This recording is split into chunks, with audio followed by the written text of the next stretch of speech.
I'm Aaron Red Baron. This is Buddy. And today I'm going to talk about orientation. When you fly model airplanes and model helicopters, you have to deal with this thing called orientation, where if you're flying a real airplane, you're inside the aircraft, you orient yourself to the ground, you can see what's going on, what the horizon is doing compared to your aircraft, and you get a seat of your pants feel. But when you're flying model aircraft, you have to be able to determine what that aircraft is doing from the ground, so you have to be able to orient yourself to it. So what I'm going to talk about today is a little mind trick that you can use for either airplanes or helicopters. And I didn't invent this trick, but it works really well for me, and a lot of pilots use it, so that's what today's topic is. It's called flying the nose. Get down, bud. Okay.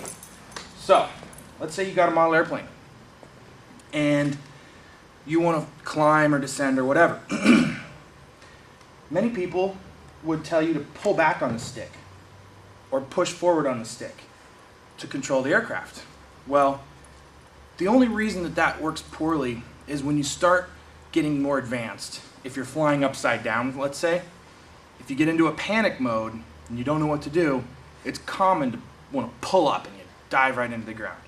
So, what we're talking about today, flying the nose, allows you to orient yourself to the aircraft in such a manner it never changes no matter what the aircraft's attitude is. So, with an airplane, if you're going to pull the nose, if you're operating the elevator control, which controls the attitude of the aircraft, pulling up would pull the nose up towards the top of the plane, and pushing down would push towards the landing gear. So it'd pull up toward the windshield or push down toward the landing gear.